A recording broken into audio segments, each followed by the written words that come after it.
You, John Fitzgerald Kennedy, do solemnly swear. I, John Fitzgerald Kennedy, do solemnly swear. That you will faithfully execute the office of President of the United States. That I will faithfully execute the office of President of the United States. And will, to the best of your ability. And will, to the best of my ability. Preserve, protect, and defend the Constitution of the United States. Preserve, protect, and defend the Constitution of the United States. So help you God. So help me God.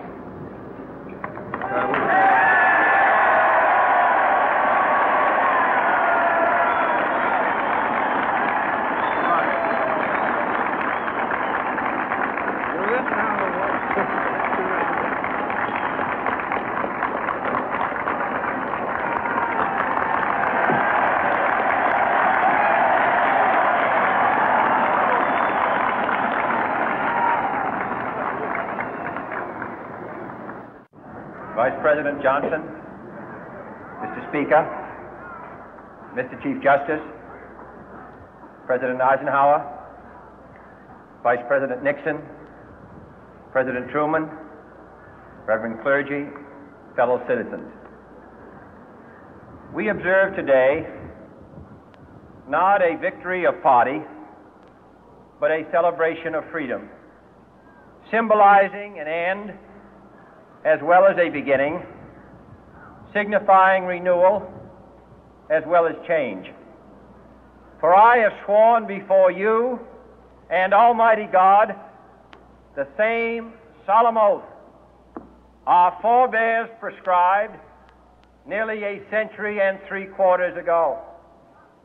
The world is very different now, for man holds in his mortal hands the power to abolish all forms of human poverty and all forms of human life. And yet the same revolutionary beliefs for which our forebears fought are still at issue around the globe. The belief that the rights of man come not from the generosity of the state, but from the hand of God. We dare not forget today that we are the heirs of that first revolution. Let the word go forth from this time and place to friend and foe alike that the torch has been passed to a new generation of Americans born in this century, tempered by war, disciplined by a hard and bitter peace, proud of our ancient heritage, and unwilling to witness or permit the slow undoing of those human rights to which this nation has always been committed and to which we are committed today at home and around the world.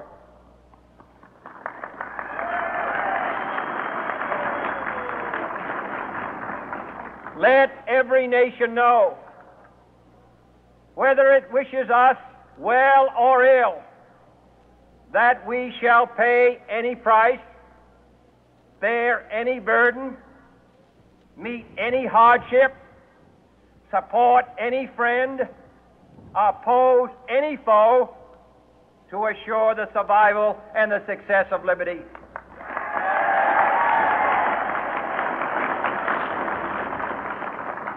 This much we pledge and more.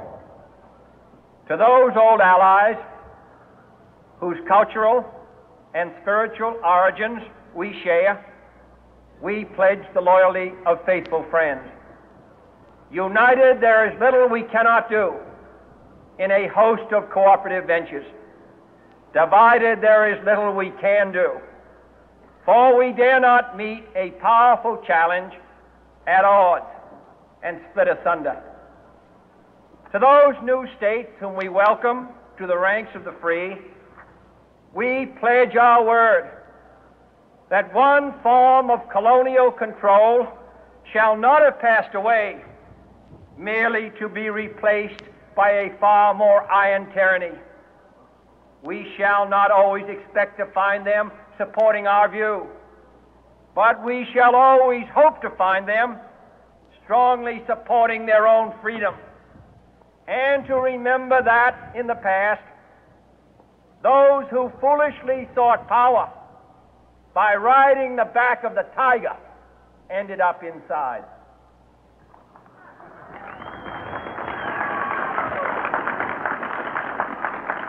To those people in the huts and villages of half the globe struggling to break the bonds of mass misery, we pledge our best efforts to help them help themselves for whatever period is required, not because the communists may be doing it, not because we seek their votes, but because it is right. If a free society cannot help the many who are poor, it cannot save the few who are rich.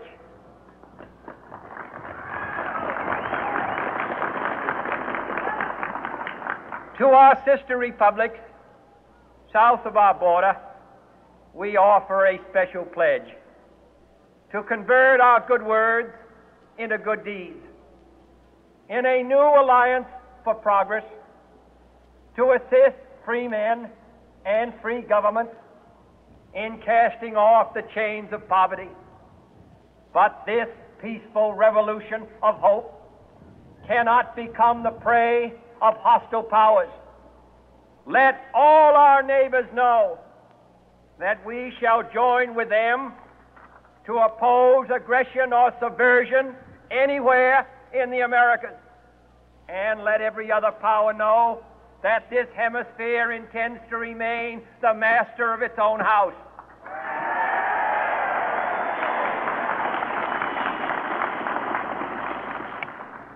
To that World Assembly of Sovereign States, the United Nations, our last best hope, in an age where the instruments of war have far outpaced the instruments of peace, we renew our pledge of support to prevent it from becoming merely a forum for invective, to strengthen its shield of the new and the weak, and to enlarge the area in which its writ may run.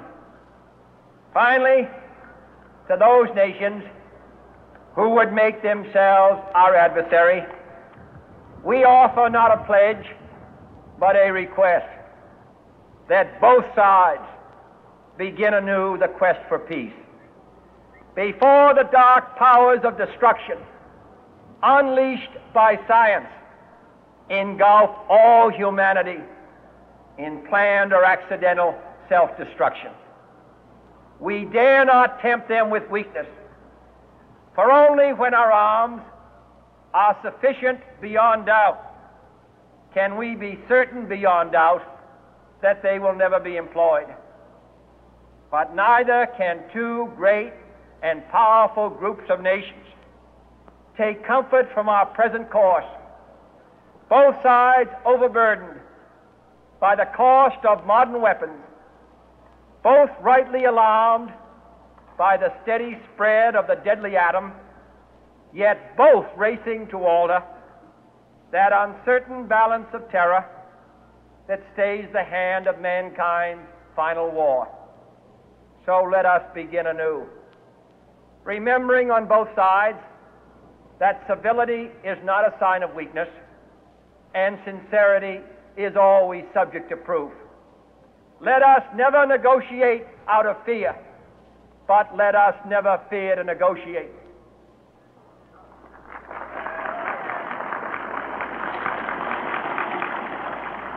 Let both sides explore what problems unite us, instead of belaboring those problems which divide us. Let both sides, for the first time, formulate serious and precise proposals for the inspection and control of arms, and bring the absolute power to destroy other nations under the absolute control of all nations.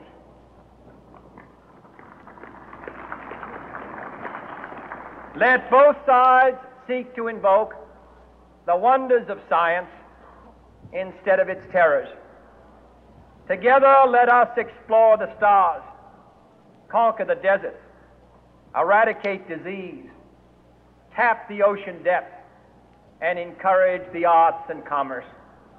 Let both sides unite to heed in all corners of the earth the command of Isaiah to undo the heavy burden and let the oppressed go free.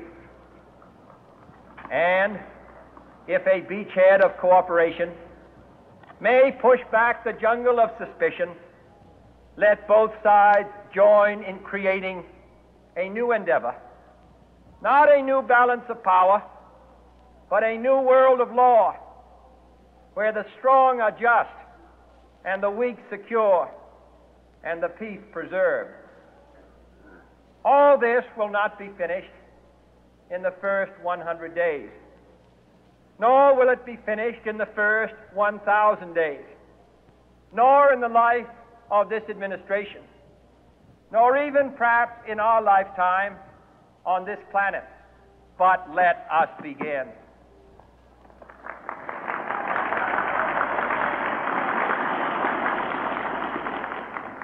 In your hands, my fellow citizens, more than mine, will rest the final success or failure of our course. Since this country was founded, each generation of Americans has been summoned to give testimony to its national loyalty. The graves of young Americans who answered the call to service surround the globe. Now the trumpet summons us again, not as a call to bear arms, though arms we need, not as a call to battle, though in battle we are, but a call to bear the burden of a long twilight struggle, year in and year out, rejoicing in hope, patient in tribulation, a struggle against the common enemies of man, tyranny, poverty, disease, and war itself. Can we forge against these enemies a grand and global alliance, north and south, east and west, that can assure a more fruitful life for all mankind? Will you join in that historic effort?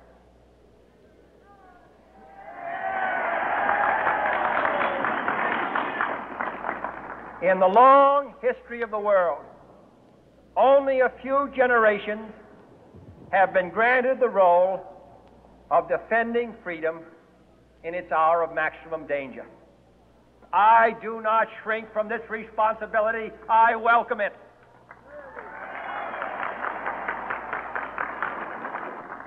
I do not believe that any of us would exchange places with any other people or any other generation.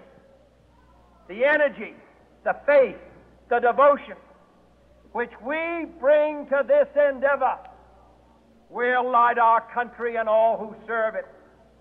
And the glow from that fire can truly light the world. And so, my fellow Americans, ask not what your country can do for you, ask what you can do for your country.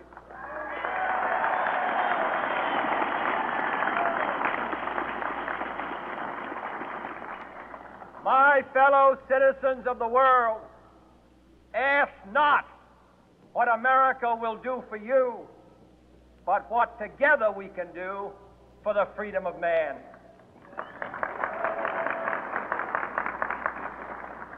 Finally, whether you are citizens of America or citizens of the world, ask of us here the same high standards of strength and sacrifice which we ask of you.